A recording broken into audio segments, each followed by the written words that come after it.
na kanisaki ezalaki ndenge moko wana na mokolo ya Noé. Ezalaki musango ezalaki boye bolela mabe na bino pamba te mai mingi koya kozinde koya mbule koya Zambe apesi nga nzela natonga bwate oyo azaki kuteya bato bamona ya likolo ya licho batiaki kate na lisolo na ye. On dirait que même les gens de nos jours ne donnent aucune importance. Ndenge moko pe bato ya tango alelo bazo kutia kate na liloba. Ils se disent les gens parlent trop. Bazo loba bato baloba kebele kasi mikolo ezoko ya. Que cette fois-ci Dieu a envoyé son messager. Mbalo nzamba tindi mutinda mina ye. Avec une grande confirmation. Na litatoli munene ya liloba na ye. Et nous ne voyons pas seulement cela. Tozomona kaka wana te. Les hommes politiques de nos jours. Ata bato ya politique ya mikolo na biso bango nyonso baza na kati na mawa. Ils voient ce qui arrive. Bazomona ezoko ya. Et tous voudraient empêcher que cela arrive. Bango nyonso balingi basalete yango esala Il n'y a rien à arrêter, à empêcher. Et loko moko te bako ko empêcher yango pote ya. Cela doit arriver. Yango esengeli eya. Parce que c'est la fin. Pote eza suka. Que c'est proche. Et belemi, suka belemi. Et c'est pourquoi avant de prier, de yango liboso na kubondela nalingaki natanga. Dans Marc 13, na Marc 13, notre Seigneur dit ici, kolo alobi aboye, à partir du verset 24, na mulongo tukumi bale na mine, tout le chapitre est très glorieux, koko tanga mokapo nyonso eza kitoko. Chapitre 13 à partir kasi na Marc chapitre 13 verset 24. Na mukolongo, après cette tribulation, sima na ba minyokoli wana, et la lune perdra son éclat. Lola ekoinda. Les étoiles tomberont des cieux. Mwese eko bungisa pole nango minzoto eko koya na se. Et alors on verra. Boye bakomona. De l'homme venu sur des nuits. Mwana na moto el kola mapate. Nanguya makasi pekembo. C'est ce que David a dit. Warende. Et pardon, Daniel plutôt. Oh Daniel alobi. Verset 13. Ici dans Marc 13, verset 27, dans Marc 13, pe akotinda ba angelo na ye bakosangisa bisika nyonso minei mopepe ekoya. Verset 28, quant au figuier, apprenez cette parabole. Pona nzete na muuti oyo boye kola lisese oyo. Et que des feuilles poussent. Tango bokomona matiti nango ekomi mobesu pe ebimi. Boye bete koya na ngai belemi. Quand vous verrez ces choses, tango bokomona makambo koya qu'elles sont proches. Boye bete ebelemi. Koya na ebelemi. Devant la porte, verset 30. Ekomi liboso na ekuke. Dis en vérité. Na yebisi bino na bosolo. Génération. Eleko oyo. Ekoleka te. Soki makambo ngo ezanga koya te ekosalama. Mais mes paroles ne seront. Lola na mabele kokoleka kasi maloba na ngai kokoleka te. Mais de ce jour-là et de cette heure-là, kasi mukolongo pe na ngonga yango ni les anges dans le ciel, ata ba anzelo na lola, ni personne d'autre, ata mutu moko te. 33. Gardez les yeux ouverts. Botala miso ya kofungwama. Vous ne savez pas. Boyebi pamba te boyebi te ngonga nini yango ekoya. Comme un homme qui part en voyage et qui en sortant de chez lui. Ndeke moto akende na mobembo alobi na ndako na ye abisi mwasi na ye. Son affaire et ordonne au portier de veiller. Lobela bato bazana bikuke basenzela. Quand le maître de la maison viendra. Tango nkolo na ndako akoya. Le soir au milieu de la nuit. Data na katikati ya butu. Du coq. Ou seulement tôt le matin. Ata tongo sa. Que venant à l'improviste. Ako koya na poisa amona biso. Akuta bino. Ce que je vous dis. Kasi oyo nga na yebisi bino. Tout ça. Na yebisa una bato banso. Jusque là. ces saintes et précieuses paroles. maloba oyo ya bule Seigneur Jésus-Christ. ya nkolo na biso Yesu Kristo. Nous l'avons lu ici. Totangi yango awa Il dit, le alobi ciel et la terre, lola na mabele ekoleka mais kasi les paroles de maloba notre Seigneur ne Ya- passeront, ya nkolo na biso elles ekoleka te s'accompliront. kasi ekokokisama. Et nous croyons de tout notre cœur. Tondimi na motema na biso mobimba Nous sommes proches de la fin. tosukisa mpenza ke toza tobelemi pembeni ya suka. Botala miso na bino ya kofungwama Vous ne savez pas pamba te comment sera boyebi te ngonga nini ya koya. Mais bien aimé, balingami il a fait un signe au ciel. kosukisama asali elembo na Il a lola fait savoir au ciel. alakisi na lola Indiquer beaucoup de choses auxquelles alobi makambo ebele reconnaître oyo esengeli toyeba est proche. ete de la porte. suka ebelemi ekomi na ekuke. Je l'ai déjà dit au début, certains pourraient dire, ah, ce Noël, il a trop parlé. bamosusu bakoki koloba no oyo alobi mpenza ebele. Et tant d'années à l'avance, et tous les hommes de Dieu ont parlé bato na nzambe ebele à l'avance. baloba mpe na liboso Il devait en parler, même Daniel. esengeli balobela yango ata na mokanda na Daniel balobeli yango. Dans la Genèse, il y a quelque chose d'écrit à ce sujet. Na Genèse pe elongo oyo ekomami na likambo yango. Voyons dans quel temps nous sommes arrivés. Talane na ngonga nini biso tokomi. Appel qui ne s'adresse pas seulement aux disciples de ces jours-là, autrefois, mais azolobela kaka bayekoli na ntango wana te ici. alobi awa Mais ce que je vous dis, oyo ngai nayebisi bino veillez, bosenzela banso veillez, bosenzela vous soyez vigilants. bozala na ekenge. Je pense, chers frères et sœurs, banembali mpe basi que nous voyons si clairement tomona la polele fin est proche. ke suka ebelemi Nous devrions garder les yeux ouverts. esengeli totala na miso Il ekofungwama appellera les siens mpo akobianga baoyo ya ye auprès de lui. pembeni na Que ye. son nom soit loué. Kombo na ekumisama. Nous voulons lui offrir ensemble l'honneur tolingi kobonzela mpenza lukumu pour cela. mpo na yango. Père Céleste, tata wa likolo nous te remercions de tout cœur tozongisela matondo na motema mobimba pour ta grâce, mpo na ngolu na yo ton amour, mpo na bolingo na yo ta fidélité. mpe na bosembo na Pour yo avoir veillé sur nous, mpo na lolingi osenzeli likolo na biso tikino na ngonga nous oyo avoir donné opesi biso liloba na yo que tu n'as pas seulement parlé aux disciples, olobeli kaka na bayekoli na ope te kasi eza molimo na ezolobela mpe biso précieuses paroles.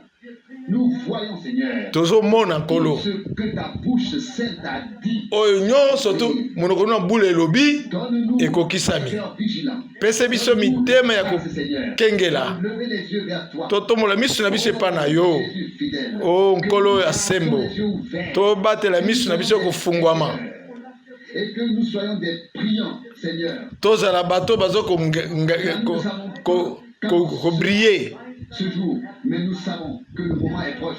toyebi ete ngonga na yo ebelemi. Nous, même ce soir, continue à nous parler par ta alelo ata na poko ozokoma na koloba biso na liloba na yo de nos cœurs, nous t'adorons. tolingi na mitema na biso tosanzola yo na nkombo na Yesu Kristo amen. Amen. iyo Ça, c'est- okofanda Remercier soit le Seigneur pour le privilège azongisama matondo à nouveau d'être ici, mpo na litomo oyo toza nango lelo de pouvoir adorer mpo na kosanzola ye de la parole du mpe Seigneur. koyoka liloba na nkolo. Mercredi soir, j'avais déjà kasi transmis les salutations de la, Nayeba. de la Finlande. napesa bino bambote ya bandeko ya À Finlande. nouveau aujourd'hui, les frères et sœurs se sont réjouis. Bando mbali mpe na basi basepelaki Comme ici où l'on proclame la parole Eza lokola. année après année, awa batatola liloba na Nzambe mbula na mbula, mais kasi là-bas cela n'arrive que de temps en temps. kuna eyaka mangonga Les moke. personnes sont alors bénies et intérieurement Bato mpe bapambolami na mitema quand cela se passe. Nous ntango yango ezolekana. espérons seulement que Toliki mpenza nous ne sont pas dans une atmosphère morte, mais toyebi ke toteya na lolenge bato bakufi te, me tozoteya na bato baza na bomoi. jour-là que quelqu'un a été prêcher mutu ateyamaka mokolo yango morte, ce serait. na sango malamu ya kufa. Mais nous croyons que la parole de Dieu est vivante, Toyebi ete liloba na Nzambe eza ya bomoi. qui la reçoivent comme semence en eux, Bawe bakoyamba yango vivant. lokola mumboto kati na bango ya bomoi. Il passe de la mort Molimo santo koya kati na bango à la vie. bakolongwa na liwa na bomoi. Pourtant que je sache, nous avons toujours proclamé la parole de Dieu. Mpo na wanga na yebi totatola kaka liloba na Nzambe ya bomoi Pensée secondaire, na likanisi ya mabe te. ou alors sans arrière-pensée, Ata likanisi ata moko ya mabe te. pu m'empêcher lorsque les chanteurs ont chanté. Kasi epekisaki ngai te ntango bayembi bayembaki De penser au grand évangéliste sembo qui a fait cela de manière très littérale. na bopalalisango oyo alobaki na lolenge ya polele boye D'éviter toute dispute. kokima kobenda na nsima na liwa na ngai. Ont tous bien écouté. Bato banso bayokaki likambo yango malamu Toute dispute ke après la mort. nsima na liwa badispute ezala Et te. puis, voici la recette. Tala likambo D'abord, liboso un testament ezali nano pour testament tel, et ensuite nsima l'administreront Et puis, et les parents toko- n'ont plus rien à se tokokomisa yango disputer. na leta bato bakobendana na yango te. On entend cela, on Ntango est tozoyoka yango bongo assis là, bafandi wana qu'on l'entend, qu'on le voit sous nos yeux et toyoki on bongo lit cela, nous tomoni yango na miso na biso. nous ne construisons pas un royaume sur la terre, Awa mais tokotonga Dieu construit son royaume, bokonzi na biso awa na mokili te, mais son royaume kasi bokonzi na ye de ce monde eza ya mokili oyo te, est à nous. ezali ya biso. J'ai eu du mal Nayoki à pasi converser ce soir à venir. On est intérieurement plein d'attentes nakoya devant Dieu na kozelaka mingi liboso na Nzambe. et on trouve les traces Tozomona de banzela révélation de Dieu ya bofungami ya liloba na dans Nzambe le Nouveau Testament. na kati ya kondima na sika. Et alors naît dans le cœur un désir très profond, Eza très bongo grand, na kati na mitema na biso posa munene non ezali. seulement de lire, Posa kaka de lire ce que Dieu a fait, ya kotanga te ata oyo Nzambe asali, de kasi l'expérimenter, kobika yango, de vivre ce qu'il fait maintenant. kobika oyo azokosala sasa yipi. Peut nous montrer le chemin. Nzambe akolakisa biso nzela, Chemin nzela pour le rencontrer, mpo na kokutana na ye, mpo na kosalela musala, pour implorer sa miséricorde, mpo na kobelela mawa na ye, de voir na ya komona ke amimonisa. Alors, nous voulons le remercier sur terre. Tolingi kozongisela matondo awo na mokili. Et je crois que Dieu Nandimi ete Nzambe peut susciter en nous akoki une faim aussi profonde kubota de sa zala réalité, de kati sa na biso puissance, mpo na bokokisami ya bosolo na de ye sa puissance na nguya na ye et de tout ce qui s'y rattache. na oyo nyonso ekangami na likambo ngo. Et donner ensuite la confirmation. Bongo kopesa nsima litatoli ya liloba na ye. Il est très facile de dire, lorsqu'on est demandé qui êtes-vous, Eza pete na koloba ntango batuni ngai oza nani nini yango ozokoteya et peut-être de manière percutante. na lolenge mpenza ya kotindika na makasi. Et au fond, c'est aussi vrai de répondre ainsi. Eza mpe malamu mpo na koyanola mpe boye. Et puis, bien sûr, intérieurement, on peut se poser quand même la question. Mpe na mitema toyoko mituna mituna. Comme à l'époque, autrefois. Et ce ne sera pas la faute de Dieu ni de sa parole. Eza kozala faute na Nzambe tata liloba na ye te, Celle des prédicateurs. eza ya batei te, Tout de même celle de nous tous. ata mpo na biso banso Confiance à Dieu. tozali eliki mpa Nzambe. À croire. Biso nde esengeli kondima Dans les 2 réunions ou dans 2 réunions sur les 10 mayangani mibale que nous avons eu après la prédication, oyo toyoki nsima na matei devant, avec leur détresse, quelle qu'elle soit, et cela poussé par l'Esprit de Dieu.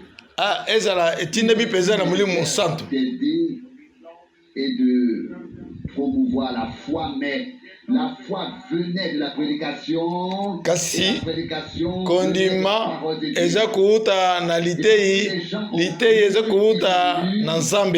Et on peut alors imposer les mains avec certitude. Boyo ucha maboko na busukisami pe kokubondela pamba te osukisami na motema ete Molimo Santo yende moto aza kosala.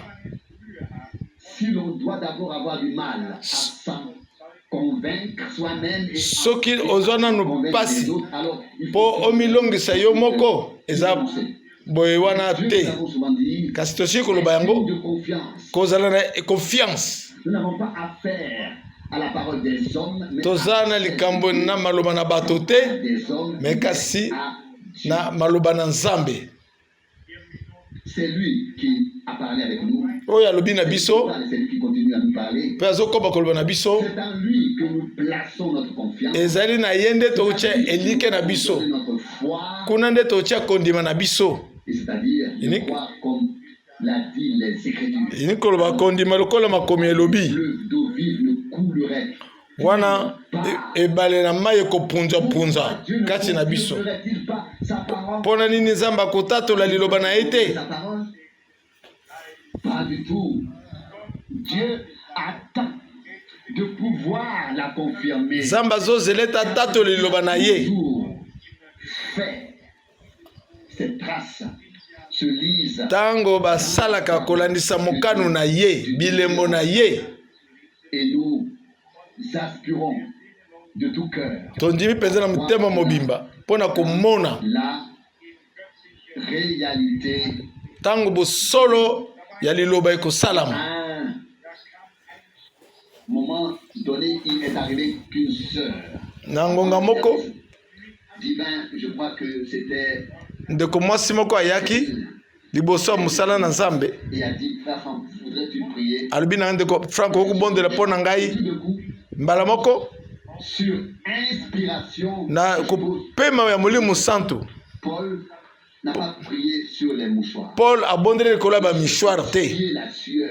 Paul aza kopangwisa nango Je n'ai pas aza kopangwisa nango na motoki. ça. Naza na mabe mpo na likambo ya kobondela mpo na mushware. Alors je lui ai dit, va chercher le mouchoir. Nayebisi ekende luka mushware. Seulement après la réunion, Kasi que, na nsima na réunion nde donc après la prédication, nsima na matei nde tokobondela yelanga mushware j'ai nano dit que c'était l'Esprit de Dieu qui a répondu. nalobaki ke eza Molimo na Nzambe nde moto apesaki yano. C'est ne m'était venu. Mais tout à coup, Likanisi moko te etikali koyela ngai acte 19 kasi na mbala kaka n'a pas demandé cela. eyeli ngai ata ye Paul asengaki bongo te kasi botanga acte 19 Et avec lesquels il essuyait. ezali mushware oyo ye aza kopangwisa nango bamotoki.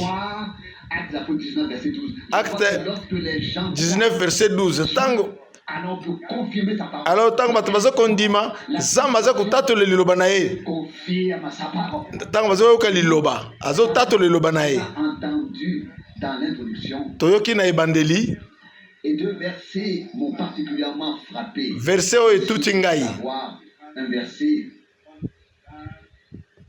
il a commencé à partir du, cela a commencé à partir du verset 24, Marc 13, Marc 13 verset 24.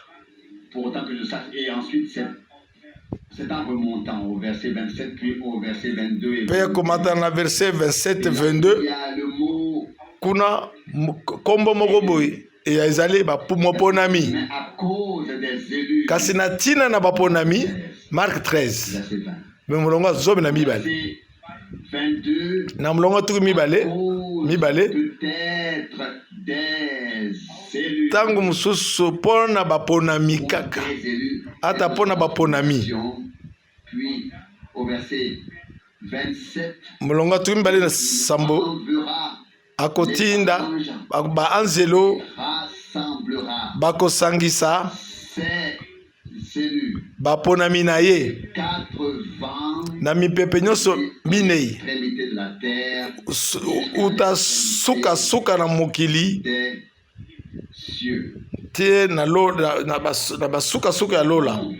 Il s'agit pour nous de fixer, ezali te mpona biso mpona kofixe d'affermir ou bien kolendisa elle et notre. kobianga biso.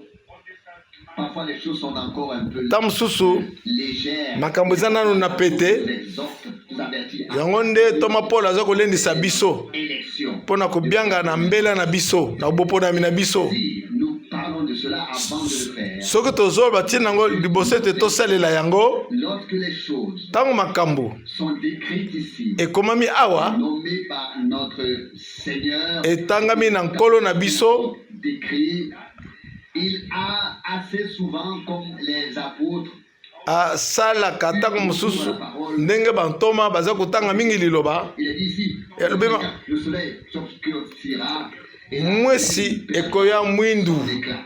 moi mpe sanza mpe ekobungisa Ézéchiel, kongala on nango. peut lire dans le prophète, Toko kotango na Ezekiel, on peut lire dans le prophète Ésaïe. toko kotango na prophète Esaïe. Ces sont déjà écrites de manière exprimée. Basi bakomi ano lenge ya bolimboli. Effectivement, ouvert Ésaïe 13. Na fungoli Esaïe 13, Et c'est tout simplement merveilleux de voir ezali malamu l'harmonie mpona komona qui existe. ndenge boyokani Parole. ezali kati na maloba ya Nzambe. Ésaïe 13, Esaïe 13, verset 4. verset 4. Ésaïe 13, du verset 4. Esaïe 13, molongo ya minei.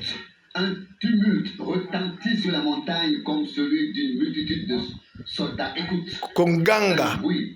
etuluku esalami likolo ya ngomba lokola ya bato basoda mingi. Peuple rassemblé. Libota ya basangani. Dieu le Seigneur Kolo Nzambe ya mapinga passe en revue l'armée. atali mapinga na ye. Verset 5. Molongo ya mitano. Ils viennent d'une terre lointaine, Bauti na mabele musika extrémité des cieux, na suka na lola. Seigneur, Kolo et les instruments de sa colère na ba pour ravager. na nini na ya kanda na ye pote ba ravager. Nous un instant sur ce point. Totelema nanu na mokonzi Le oyo. Seigneur passe en revue. Kolo azolekisa mapinga na ye na kumona bango. Nous savons ce que cela signifie lorsque des gens sont appelés à être mis à l'épreuve. On Toyebi nini elekanaka soki babengi bato babelekana kumekama. être incorporé. Le Seigneur des armées passe en revue Kolo na mapinga azolekisa mapinga na ye. et des peuples qui se rassemblent, Pe bato bazokosangana s'assemblent, basangani viennent de loin. bauti musika Et na basuka na ekeke. le Seigneur Nkolo envoie ses anges atindi baanzelu na ye rassembler ses élus mpona kosangisa baponami na ye de l'extrémité de la terre, oyo bauti bisika na bisika de l'est et de l'ouest, du sud na et este du na nord. ouest na sud mpe na nord. Mais alors, Boye le Seigneur passera en revue Nkolo akolekisa mapinga na ye bato na bitumba na ye et il fera des ravages. mpe akosala mpenza mabe D'une terre lointaine, oyo bauti na mabele mosika des cieux, ti suka na suka. le Seigneur Nkolo et les instruments de sa colère, na bato na ye ya kanda na ye ravager mpona kosala toute la mabe terre, pas seulement une partie, eteni pas te seulement le Moyen-Orient, na Moyen-Orient kaka les te pays où nous n'habitons pas, na bamboka oyo biso tozokofanda te de kasi le malheur là où on n'est pas soi-même. ata bisika toza te. Souvent tosalelaka bongo mpona koloba bisika biso toza te. Tranquillement. L'église du Dieu vivant, Eklezia na nkolo de l'agneau, mwasi na ne mpate sera plus sur terre à ce moment-là. akozala na mokili te na ntango wana. C'est vrai. Que vienne alors ce qui veut venir.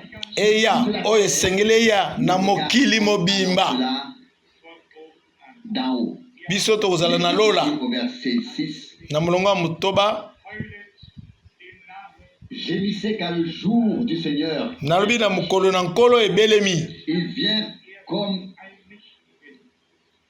un coup de vent du Tout-Puissant. Akoya lokola mopepe na makasi lokito ya makasi. D'un coup de vent du Tout-Puissant. Lokola mopepe ya nkolo na nguya. Grâce à fesse et le cœur de tout homme est abattu. Mitema na bato nyonso tu ekobeta. Verset 9.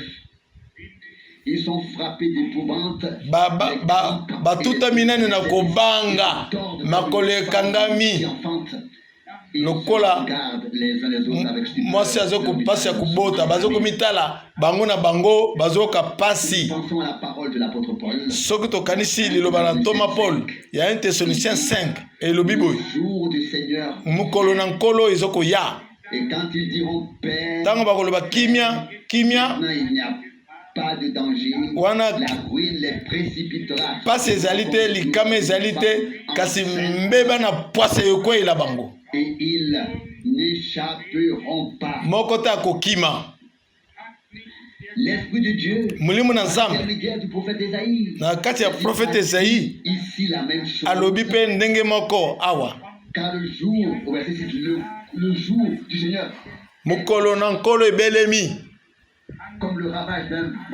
lokola mopepe ezokobebisa biloko biloko nyonso to ezokokita mitema ezokotutana batutani na bobangi bakrampe ezwi bango na makolo bazokomitala na bobangi. Lelo kutu ba puissance ya minene ntango bazotalana bafandi na mesa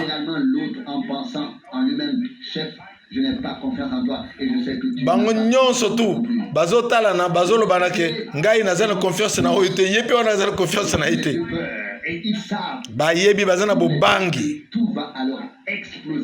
bayebi ke kala mingi te ekobeba awa ata kosololaka bazosolola bazofunda na bango na mitema na bango basukisami te. Liloba nyonso tu ya nkolo ekokokisama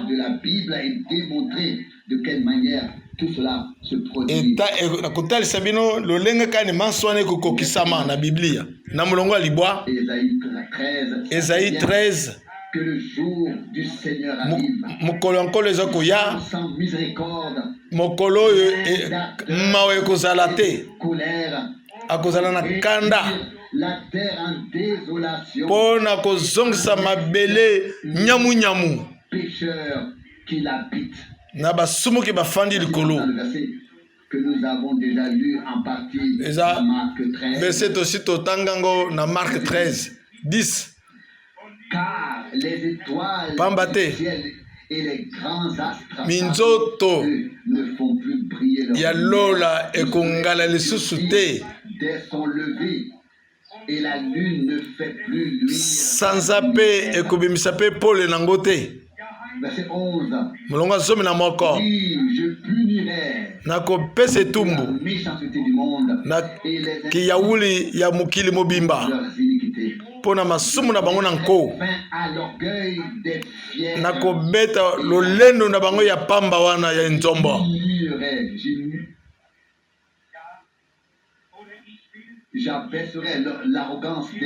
Nakokitisa nzombo na bango ya bato ya yawuli wana. Nakokomisa bato pamba yango wana nakoningisa lola pe na mokili mabele kolongwa na esika na yango mpo na kanda na mokolo ya kanda na nkolo. Tolobelaka ntango na mokolo na nkolo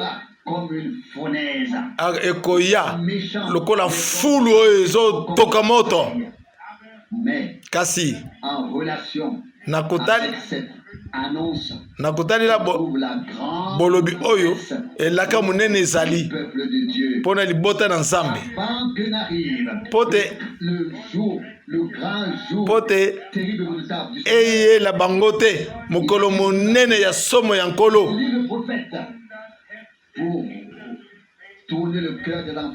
Yango natindi elimu sakoli mpona kolongola mitema na bana ekende pa batata nakobanga ete naya kobeta mokili na mabe yango na mabe na bango Nzambe Il fera venir la malédiction akoyesa kumbeba sur la terre na mukili lorsque kaka la tâche de ce ministère, tango lotomo ya musala na yo ekokokisama lorsque l'objectif de ce ministère tango sera accompli et lorsque tina ya objectif ekosalama wana nde dans laquelle doit être pour être enlevé. wana na yango nde esengeli banetwama 2000 ans se sont écoulés depuis 2000 ans esi eleki le soleil n'a pas encore perdu son éclat. mwesi ebungisi nano kongala nango te moi mpe etikali kaka kongala Tombé du ciel, baminzoto mpe ekwei nano na lola te je peux même le prouver à partir de Luc. nakoki kotatola yango na mokande na Luc Seigneur, kolo lu dans le prophète Ésaïe, alobi na prophète Esaïe lu ce qui concerne le jugement. oyo etali lisambisi Il n'a pas lu concernant le jour de la vengeance alobi te na mokolo ya kobukanisa ya kosevenge te et l'année agréable atangi du Seigneur. mokolo na nkolo mokolo na esengo La parole de Dieu liloba na Nzambe est si exacte pour celui qui est conduit. ezali na sikisiki mpo na moto oyo akambami na yango Tous les autres bao nyonso batikali pas eux-mêmes imprégnés de la vérité, bango nyonso to liloba Nzambe ekoteli bango te d'introduire les autres dans la vérité. bakokamba bato na bosolo te Il s'agit pour les élus mpo na baponami la voix du Seigneur bakoyoka bobele mongongo na nkolo en ces jours. na mokolo yango Et lorsqu'il est écrit ntango ekomami ete cause des élus, mpo na ntina na baponami ces jours-là seront mokolo yango ekokomisama mokuse 24, verset 22. wana Matthieu 24 verset 22 Seigneur Kolo. envoie ses anges, mpo na ange na ye semblera ses élus akosangisa baponami na ye partout. bisika biso Et le concept d'élection ont été mentionnés. Je veux biso dire, lolenge ya koponama emonisamaki afin que vous sachiez que tous les élus mpo te boyeba ete baponami d'être que dans l'élection. esengeli bazala na boponami Ici, dans Ésaïe 42, na Esaïe 42 verset 1 42 verset 1. Esaïe 42 verset 1 Voici mon serviteur en qui je m'attache, tala mosali na ngai oyo kani nakangami na ye en qui mon cœur. epai na ye motema na ngai esengeli esepela J'ai mis mon esprit nati molimo na ngai sur lui. likolo na ye Porte la justice, mpo te amema boyengebeni nation. na mabota Verset 2, il ne criera pas, il n'élèvera point. molonga mibali alobi te akotombola mongongo te Et il ne la fera point entendre dans les rues. akoyokisa yango na babalabala Il ne te fera pas le conduit prier, il n'éteindra pas la mèche fumante. Il fera connaître fidèlement. akotalisa bosembo mpenza Verset 4, lui-même ne s'éteindra pas et ne pole na ye mpe ekokufa te sera fermement établi le droit sur la terre. liboso ete atia boyengebeni na mokili Attendent déjà son instruction. bana na ye bazozela mitindo na ye Nous attendons bayekoli baponami bazozela mitindo na ye l'élu à qui j'ai mis moponami na ngai de mon appétit, epai na ngai nati bolingo na ngai plaisir. na bolingo elengi na ngai elengi na ngai Et de Matthieu 17. na Matthieu 17 Puis, alobi Matthieu 3, na Matthieu 3 alobi au dernier verset, il est écrit. na molonga suka alobi Le dernier verset, molonga suka alobi Matthieu 3, verset 16. comme Matthieu il 3 verset 16 lokola yesu azali koya et qu'il venait mpona abatisama de l'eau. awuti kobima na mai Voici que les cieux s'ouvrirent tala lola efungwami mpo na ye et il vit l'Esprit de Dieu. amoni molimo na Nzambe C'était comme une colombe ezokita lokola ebenga qui venait sur lui. eye likolo na ye Verset 17, et voici, 17 une voix retentit tala ni des cieux. mongongo oyokani uta lola Celui-ci, oyo fils aza mwana na ngai ya bolingo qui kati na ye vit toute mon affection. natie bolingo na ngai mobimba J'ai trouvé tout mon bon plaisir. namoni elengi na ngai kati na ye Lu dans le prophète Ésaïe. Dengeni likomio totangi na Esaïe. Verset 1. Lisons Molongo ya liboso. Matthieu 17. Lorsque le Seigneur Tango nkolo. était sur la montagne, Tango azeki na ngomba ya mbongwana. Moïse et Élie. Moïse na Eli. Matthieu 17. Matthieu 17. Verset 5. Molongo ya mitano. Comme il parlait encore, Lokola azeki koloba nano. lumineuse, les Lipate ya moye zingi bango. nombre, et une voix s'éleva. Pe mungongo etombami. Celui-ci Oyo est mon fils bien-aimé. azali mwana na ngai ya bolingo epai na yende na chi bolingo na ngai nyonso boyoka ye. Amen. Nous pourrions maintenant passer à d'autres passages bibliques. Tokoki koleka ba passage mosusu ya Biblia. D'abord à la parole dans l'évangile. Tokende nano na liloba na évangile ya Yohane, Jean 13. Jean 13. Jean 15. Na Jean 15. Jean 13. Jean 13. Jean. Pe Jean 15. Au chapitre 13 de Jean, Na mukapu ya zomi na misatu ya Yohane écrit, elokomami boye. ce n'est pas de vous tous que je parle. Ezeli pona bino banso te naza koloba pona yebi La nature de ceux. lolenge ya bozali. Gloire à Dieu. Kembo na Nzambe.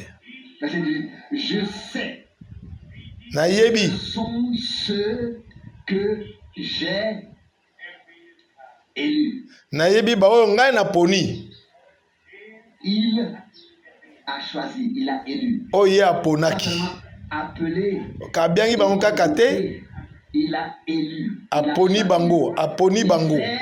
Ayebi Ce que nous sommes. c'est eloko nini toza, c'est Et vrai. comment est-ce que nous sommes? Ndenge nini toza. Que nous étions en lui. Ayebi tozalaki kati na ye, Maintenant, sasa yebi toza kati na biso, aza kati na biso. réfléchis à cette pensée. Na banzi na likanisi wana, Lorsque Dieu a dit à Abraham, tango Nzambe alobi na il Abraham, avait appelé pour en Chaldée, qu'il l'avait élu. abiengaki ye na Chalide, pe aponaki ye. C'est écrit Ekomami en une seule parole dans le prophète Ésaïe, na liloba moko na prophète Esaïe, au chapitre 41, dans Ésaïe 41, verset 8. Esaïe 31 verset 8. Et toi, Israël, Yo Israël, serviteur Jacob, musali na ngai Jacob, j'ai élu oyo ngai naponaki, Abraham, mon ami, oyo nalobi moninga na ngai, toi que j'ai fait venir des extrémités de la terre, yo moto nakomi so bisika, appelé de faire bon, et à qui j'ai dit tu es mon serviteur. na oyo ngai nalobi oza musali na ngai. Voir l'élection. O Jacob, awa nde koponama. et si l'on veut le dire, Soki tolingi koloba yango, d'Israël libota a été élu. nyonso ya Israel basilaki deja koponama na Abraham. Abraham, Abraham, l'ami de Dieu, moninga na Nzambe, élu, moponami, sortir, abiangami te abima, envoyé avec la promesse, atindami ye na elaka. puis vers Isaac et Jacob, Pe tango Isaac na Jacob baye, comme il est toujours écrit dans Hébreu 11, ndenge ekomami na Bahébreu 11, promesse. elaka moko moko wana.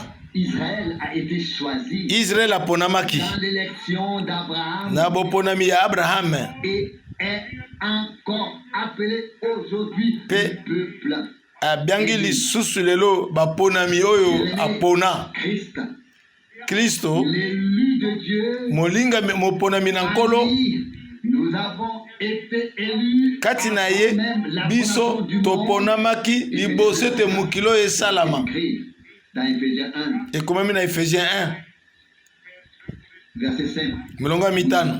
Éphésiens 1, verset 5.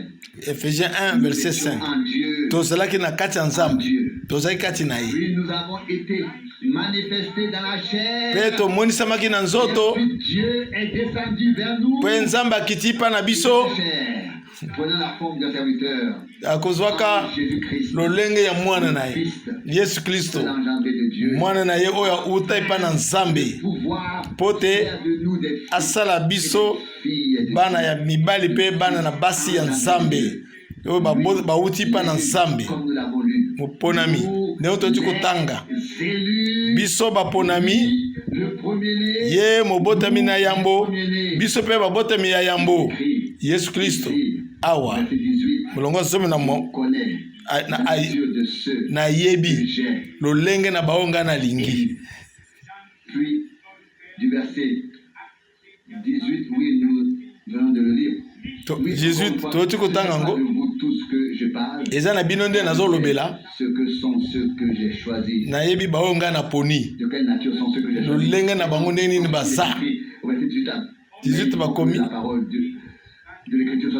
esengeli loba ikomami ekokisama na bosolo nalobi na bino toza na Jean 13 verset 20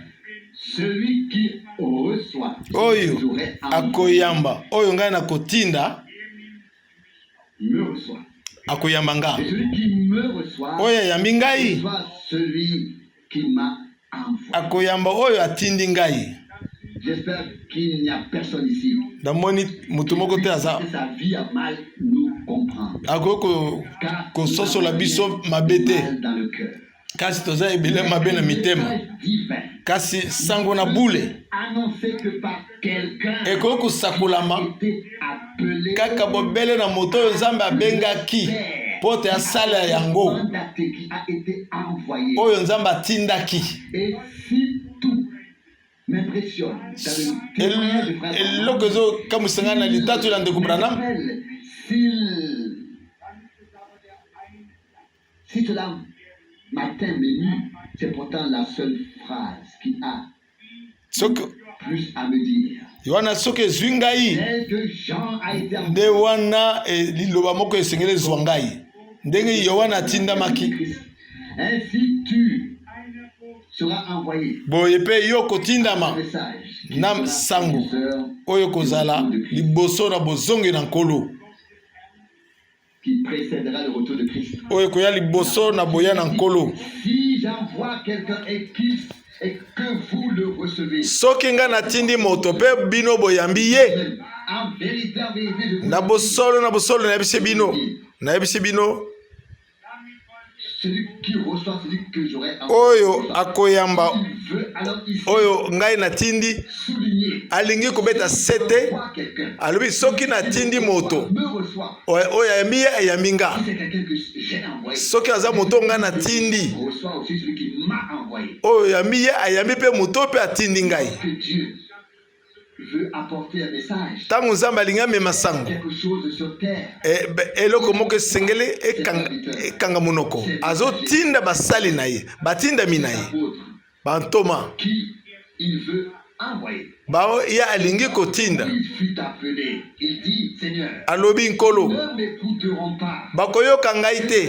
Dirais-je. Nakolobela bango nini? Il m'a envoyé. Atindi ngai. Comment tu t'appelles? Alobi kombo na yo nani? Comme ça na yebisa bango nani yango atindi ngai. Nani yango apesinga mukumba oyo.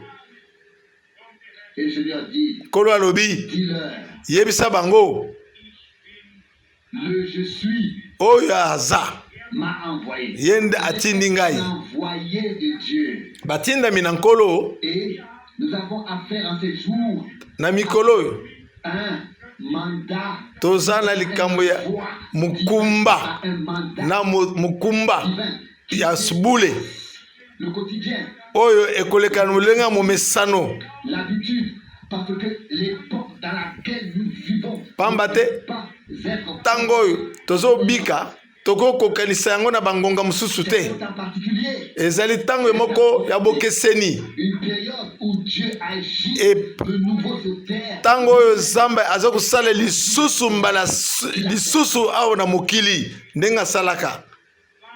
Alors pourquoi ne ferait-il pas quelque chose d'extraordinaire? J'attends encore plus de choses extraordinaires de la part de Dieu. Si vous avez un contre-argument, vous pouvez la porter, mais Soko ozali na likambo kotelemela ngai mema yango. l'incrédulité qui doit Kasi être entendue ici. kasi awa motema ekenze nde esengeli koyoka te, awa esengeli koyo awa nde kondima. Et le Seigneur nous parle. Hein? Kolo azolobela biso pe Le lisusu. monde ne me verra plus. Mokili komona ngai te. Encore un peu de temps. Mangoka muke bino Je ferai. bokomona Je ngai. me ferai connaître à vous. Pe nakomitele pas na Je bino. resterai, je me révélerai à Pe vous. nakomimoni pas na bino. Dans l'évangile de Jean, Na sango malama ya Yohani au chapitre 15, nous lisons na mulongo ya tukumi bale na quelques paroles. zomi na mitano alobi malobo ya kitoko. Verset 16.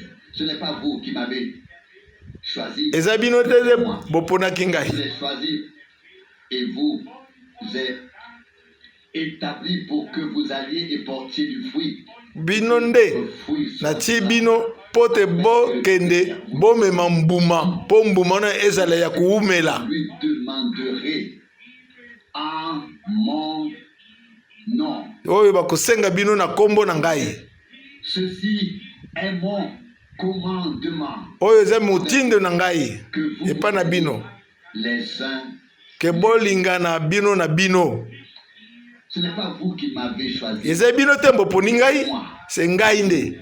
J'ai choisi. Ngai nde mutu naponaki bino. Pas seulement choisi. Ekobele kopona te, Choisi dans un but. aponi biso na tina Vous alliez, po te tokende. non pas choisi, mais ordonné pour cela. Je relis le verset. Ce n'est pas vous qui m'avez choisi. Ezali bino te boponi ngai. Et vous êtes établi. Pour Se ngai nde mutu naponi bino. allier, Ngai nde mutu natie bino po te bokende. établi, Botiami, bobiengami.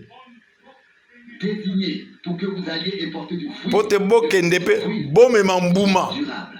Mbuma ezala ya eumela. Ça, Wana c'est notre tâche. wana nde mukumba na biso. Doit être accompli. Esengele kokisama. Lorsque nous parlons de l'élection, Tango tozobela tina boponami, certains signes ezali elembo. distinctifs, Ezali elembo na bokeseni. certaines caractéristiques, elle doit porter des fruits divins. Pamba te esengeli komema mbuma na Que bule. nous sommes tous fatigués des débats sur certaines choses Biso qui ont été prêchées. tosi tolembi mpona makambo mosusu esi eteyami. Esengeli tomona mbuma. De l'ensemencement divin. Mbuma ya matei ya bule.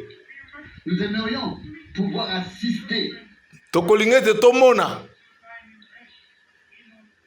et prendre part Tozwa voir Dieu na oyo nzambe azokosala. en chacun de nous. Komona C'est le plein nzambe katikati na biso bandingise na nyonso. humain. Kasi awa bisika mosusu bapose na nzoto ezali. Comment Dieu peut-il arriver à ses fins? Tolingi tokóma na suka Par son esprit. po te liloba yango moko ezwa esika kati na biso. Hier, un frère m'a dit ici dans le bâtiment. Lobi ndeko moko alobi na ngai na batima oyo. Franck, le Seigneur est pourtant déjà venu. Frère Frank nkolo asili koya J'étais complètement horrifié. na somo esalaki ngai. Le contraire. Et bien sûr, ce n'était pas le cas en toute certitude. Et j'ai dit, frère, Nabi ndeko je n'ai pas remarqué ça que le Seigneur est déjà revenu. namoni te ke nkolo asili koya. Bien sûr, le Seigneur est revenu. Ya azongisa nkolo asi aye 1963. na 1963 Ici sur terre, awa na mokili. en tant que la parole. Na lokola liloba Demandez. natuni Le retour du Seigneur. olingo oloba na kozonga na nkolo alobi na ngai iyo ngai nabi J'ai dit, mais frère bien-aimé, tu ne peux pas Naebise. y faire allusion ndenge molingami dans la parole okoki kozala na mabanzo na yo bongo te. 11, que le même Jésus reviendra et de que la même manière na que acte tu l'as vu. Bible elobi ke Jésus akozonga na lolenge amataki ndenge akozonga. Et j'ai demandé de quelle manière parles-tu? De quelle Natuni manière? na lolenge nini yo ozolobela. Là, il est monté au ciel de manière visible. Awa amati na lola na lolenge bato bamona ye. Les disciples l'ont regardé. Ye kolini bamonaki ye ndenge azokende. Vu autrefois.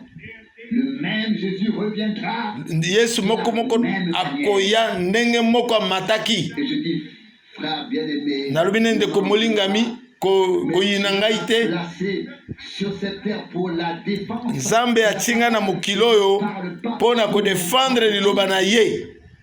Mais au nom du Seigneur. Kasi na kombo na nkolo. Puis soudain, tout s'est retourné et il a dit, na mbala moko nyonso azongi normal. je dois quand même te dire et te confesser que le monde entier attend en effet que Dieu te bénisse et t'établisse en bénédiction. Nzambe apambola yo ati ope kati na misala.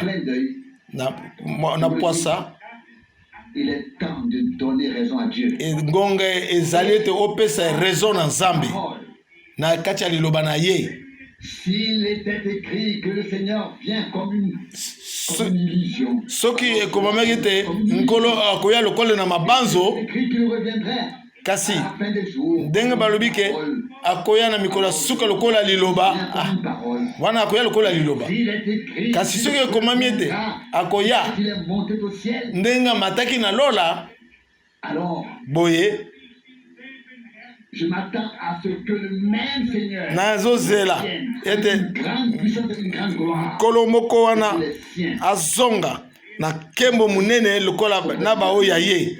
Et lorsque les jugements tango kusambisama ekokweya awa, et ce sera déjà un retour auquel tous les hommes ne pourront pas échapper. Ekozala likama oyo bato bakokima yango te lorsqu'ils verront le Seigneur descendre tango bakomona nkolo kokita dans sa gloire. Na kembo na ye. Mais kasi nous ne voulons pas nous attarder sur ce sujet. Tolingi kumele pona bokonzo ngo te. Oya mutu ye pona biso. Tete tososola ke Nzambe aza na mwangu na ye. Kristo moponami ya Nzambe. Tu es mon fils bien-aimé. Ozali mwana na ngai ya bolingo. En qui j'ai trouvé kati na yo namoni bolingo na ngai nyonso. Esengo na ngai posa na ngai nyonso. Sur Jésus-Christ. Bolingo na Nzambe etiamaki likolo na nkolo Yesu Kristo. Ye asikoli biso. Afin que nous soyons maintenant justes. Pote biso to longisama na ngolu na ye. Na nzela kondima.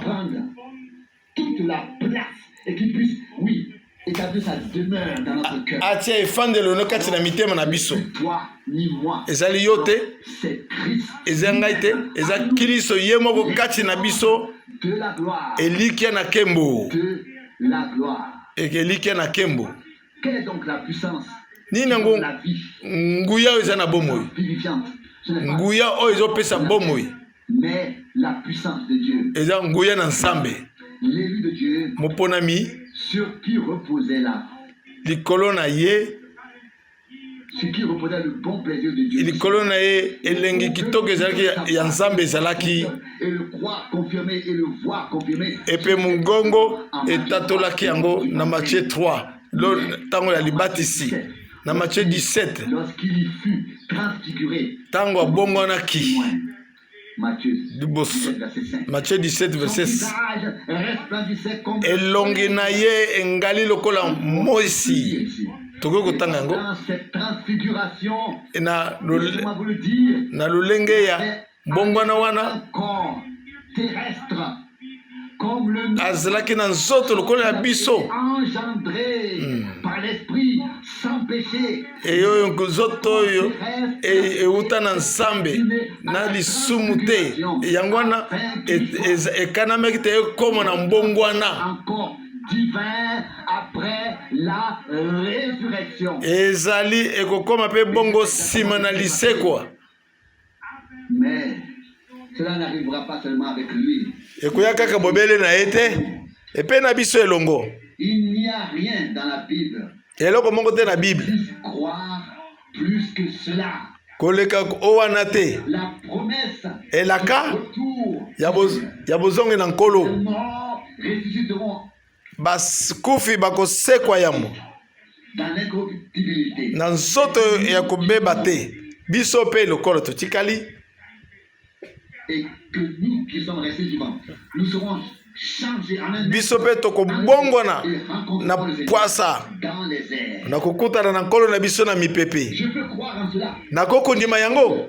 quand certaines autres vérités bibliques po oyo asolo na Biblia sont ouvertement aujourd'hui, na oyebisa bino polele lelo si fermement ancrées na plus qu'une promesse, koti yango koleka kutu elaka naza na bosukisami na motema une promesse elaka de sécurité ya sécurité dans mon âme, na katikati na motema na ngai que lorsque le Seigneur reviendra, ntango nkolo akozonga j'en ferai partie. nakozala wana. Grâce. Amen.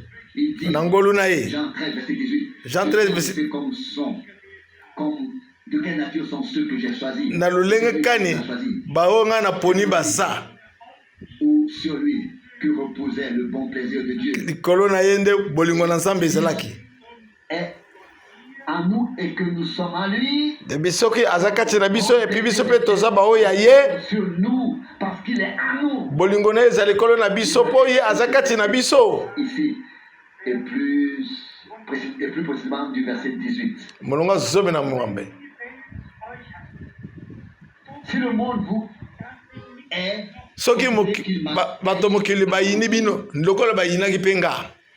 Jean 15, 18. Jean 15, 18. 15, verset 19. Si vous étiez du monde, soki bozelaki ya mokili me mokili elinga bino mais parce que vous n'êtes pas du monde, lokola boza bato ya mokili te je vous ai choisi. mpe ngai naponi bino na kati na Le mokili monde vous est. mokili ekoyina bino. Le monde vous est. mokili ekoyina bino. Verset 20. molongo tuki mbele na C'est mibale de la parole que je vous ai dite. malobo ngai nayebisi bino Et puis, vous pouvez continuer à lire. bokokoba na kotanga Quelle pensée merveilleuse. maloba nini ya kitoko Vous boye n'appartenez pas à ce monde. bozali bato ya mokili oyo te Vous êtes choisi Pote- hors du monde. ngai naponi bino libanda na mokili oyo. C'est aussi en cela que consiste l'appel à sortir. wana mpe nde likambo etali mbele ya kobima L'exode du peuple de Dieu en ce temps. bobimi na bana na nzambe na ntango oyo lokola abraham Tous les élus de Dieu, baponami nyonso ya nzambe Dieu les a choisis. Dieu l'a choisi et ne l'a pas laissé là où il était. nzambe aponi bango kasi atiki bango place bango bazali te me abimisi bango Dans l'inconnu. koponama ekangami na lolenge ya bobimi Qu'il pouvait porter avec lui sur le chemin. po te amema na bango na nzela oyo po te Il devait bakende partir. Il devait sortir. esengeli kobima L'élection divine kobanza teke chacun koponama son cercle ezaki de connaissance moto afandi na boyebi na ye ici et là. kokende epai na boye na boye Quand est élu, wana oza nanu motema ekenze. tradition. L'élection divine est à la fois un appel, une mise à part. koponama ezali litei na bule kobima kotiama pembeni mpona Et alors on est mis en marche. bato okotambola na nkolo Les élus de Dieu ont et croient. bango bakondima bongo baponami bakondima bongo. Et nous pouvons dire tokoki koloba avec Abraham et chez tous ceux que Dieu a élus, abraham na bao banso nzambe aponaki. il n'est pas nécessaire d'en dire beaucoup plus à ce sujet. motu ya koloba ebele na likonzo eza À te propos de Paul, tolobi na ntina paul le Seigneur lui a crié ces mots. Tu seras pour moi un objet, okozala mpo na ngai eluku un instrument élu, eluku eponami. un ustensile élu. Ah. Acte 9, verset 15. Acte Il peut ensuite écrire 9 verset 15 ces épîtres. J'endure tout cela à cause des élus. ye mpe alobi namona mpe pasi nyonso mpo na ntina baponami Des élus. Tout est réuni dans l'harmonie divine. nyonso eza kati na bokambami ya bule ya nzambe. Pas seulement appelé, ezalaki ate kobianga te élu, koponama mpe pas seulement élu, koponama ka pamba te conduit, me kokambama ya kobima mis en marche. kotambola La promesse, elaka cœur na mitema et la terre promise devant les yeux. liboso na biso mabele na elaka liboso na wana nde koponama na kati ya misala Du terme élection. eza kaka koloba élection te Dire oui, je suis naponami ye boye wi wapi kasoza wapi Non. Te. Ils vont tous nous passer. esengeli kolongwa na likanisa élection bongo Prenons-le dans la foi. tozwango na kati ya kondima Par la main de Dieu. loboko na nzambe na kondima Montrer ce qui fait partie élection ekolakisa eloko nini esengeli kosala nini yo oza de la sortir obiangami te obima en la promesse. obima ondima na elaka na nzambe ndenge esengeli Croire à la promesse que Dieu a faite. ini koloba kondima na elaka oyo nzambe apesi kotambola na kati na botosi ya liloba Dieu jusqu'à ce que nous tikino ete tokokota na mabele ya elaka Il a fait la promesse, apesi elaka il l'accomplira. akokokisa yango Rendons, affermissons tomilendisa tous notre vocation, To- notre appel et notre élection. tokomisa mbele na biso solide Avoir haut ou avoir basse, de nous avoir choisi. kozongisa matondo epai nzambe na mongongo na se Avoir appelé, ndenge abiangi biso na koponama mis à part, de nous avoir ndenge atie biso pembeni fait grâce, asali biso ngolu sanctifié. po te abulisa biso Dieu nous avoir déjà fait atteindre le but. bongo nzambe akamba biso na but oyo esengeli ya liloba Accomplir tout cela en toi. akokisa yango nyonso kati na yo kati na ngai Notre Dieu, nzambe na biso le Dieu tout-puissant, azali nzambe na nguya est dans les cieux. aza na lola epe na mabele Il a entrepris ce qu'il s'est proposé de faire. abandi kosala mosala ya mibongisi ete amisalela Loué et exalté akumisama soit son nom. ezala kombo na ye amen Levons-nous et prions. totelema tobondela Père céleste, tata na likolo nous baissons la tête tokitisi mito na biso et te demandons tosengi yo un esprit incliné. molimo oyo ya komikitisa molimo ya komisokisa Dieu sont tournés vers la poussière miso na biso ebaluki na mabele epai wapi towutaki et vers laquelle nos corps retourneraient epai wapi nzoto na biso nde ekozonga tarder.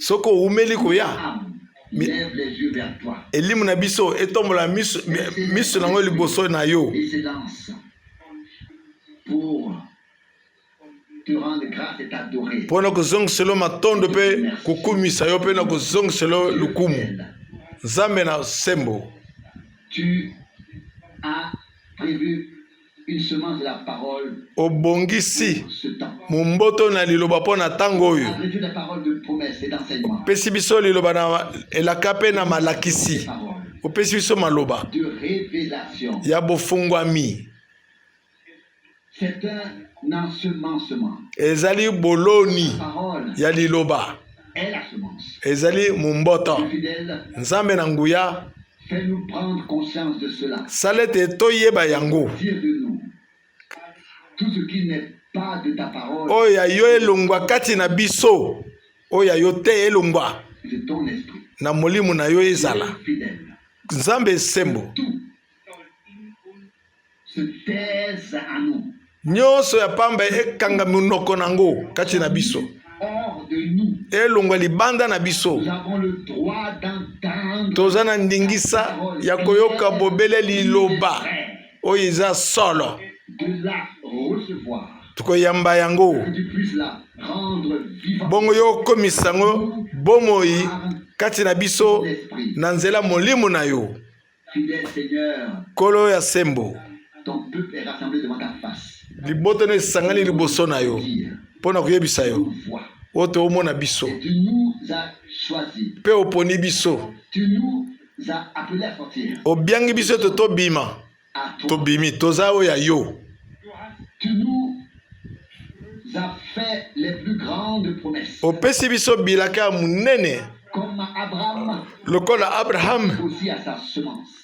ayambaki mpe momboto na kolo Nation, tozongiselo matondo et nous te prions tobondeli yo de nous accorder mpo opesa biso quelque chose d'extraordinaire. oyo ya extra oyo ya koleka De nous faire la grâce osala biso ngolu de recevoir pleinement ta parole en nous. koyamba lilobo no mobimba kati na biso mpo te Tu ne pourras rien faire okoki kosala eloko te avant que ta parole liboso ete réellement à nous. liloba na yo ezala kati na biso po te oko kotatola yango kati na biso. Seigneur fidèle, Kolo ya sembo la venue est proche. boyano ebelemi Et le jour du Seigneur pe mukolo na yo est à la porte. ezali na ekuke Tous les événements l'indiquent. na likambo manso ezotalisa yango. Un ministère puissant. Otindi biso lotomo ya munene, Tu as béni, opamboli, parlé, olobi, appelé. obiangi, Tu t'es révélé, omitalisi t'es manifesté en ces jours. pe omimonisi na tango oyo. Seigneur fidèle, Kolo ya sembo voici. mitala ni biso, Fais quelque chose tala eloko, sala eloko au milieu de nous kati na biso, qui laisse des traces divines etika bilembo na de bule l'invention de ta présence, kati na biso ya bozali na yo parole, na liloba na yo sang et de ton esprit. pe molimo na yo. Seigneur, Kolo nous te remercions pour cela. tozongiselo matondo mpo na bongo, Tu es présent. ozali kati na biso, Tu remplis maintenant cet espace. ozotondisa esika oyo Du mobimba, respect saint. toza na limieme ya bule Le peuple doit avoir libota na yo avant que tu ne te manifestes. esengeli libota na ezwa oyo esengeli liboso ete yo mimonisa. Et je t'adore. Nazokumisa yo pamba te oza awa nazongiselo matondo Pour ta parole révélée. mpo na liloba na yo efungwami, Merci pour tes paroles. mpo na maloba na yo, mpo na manso oyo osali Appelé à sortir. obiangi biso na kobima Fais grâce. epe na ngolu na yo Nous verrons tolingi l'accomplissement de ta parole. kokokisama na liloba na yo Tes promesses na bilaka na yo par grâce. na ngolu. Seigneur, Kolo nous a établi, otie biso donné, pour que nous portions du fruit. mpo te tobota mbuma, Ton fruit. Le Bouma. fruit de l'esprit. mbuma ya molimo Je te prie. na bondeli yo. Tel que le Saint-Esprit est venu sur toi après le baptême. Ndenge molimo santo aye likolo na yo nsima na libatisi eye mpe likolo na biso banso. Amen. Biso banso. Seigneur bien-aimé. Kolo De la molingami même manière na lolenge moko que les cieux s'ouvrent, lolo efungwamaki mais ils sont déjà ouverts. ekasi esili kofungwama Loué soit ton nom. tokumasonza lukumu na masanzoli na kombo na yo Être rempli. tozolinga totondisama na molimo monsanto Car ce n'est qu'après mpongo nde nsima nango celui-ci mungonge ye oyo aza mwana na ngai ya bolingo trouver tout mon, kati na ngai tout mon bon plaisir. Seigneur, esengo na ngai eza kati na ye nkolo nzambe. soyons justifiés. Tolongisama tobotama sika toyesama sika totondisama na molimo santo. Oh Dieu, O nzambe fais en nous l'œuvre sala biso devant mosala oyo ekolonga liboso na yo, sala yango que nous ne soyons pas dépendants de nous-mêmes. sala eke tomitalaka biso moko te, Nous avons essayé assez longtemps. tomeki esimbi te esimba te, Confessons. tozotatola yango sasa ipi Nous abandonnons à toi. tomitiki kati na yo Comme Abraham lokola Abraham a entendu la parole. toyoki liloba na monoko na yo, Nous avons cru. Nous tondimaki sommes sortis. tobimi Seigneur, kolo nous attendons tozozela maintenant sasa que tu ipi puisses tenir tes promesses. otala bilaka na yo, Que nous puissions voir tomona foi na nzela na kondima ce que tu as promis. oyo olaki biso. Kolo Je prie nabondeli mpo na nga moko pour tous ceux qui font partie de ma famille na bao nyonso ya libota na ngai et connaissances. na bayeba toyebani na Pour bango tous ceux avec qui j'ai eu des contacts na bao tu nakutani mpe na dans bango ma vie, na kati na bomoi na ngai, avec qui j'ai parlé, bao ngai nyonso nalobi na bango, été en quelque sorte. bao nazalaki na bango. Dieu fidèle.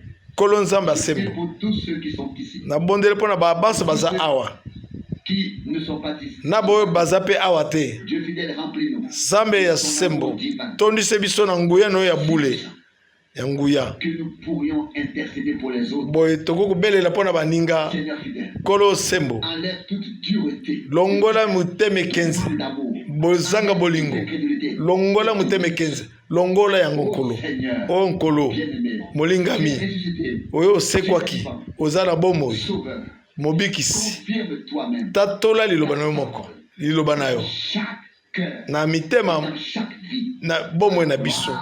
Amen.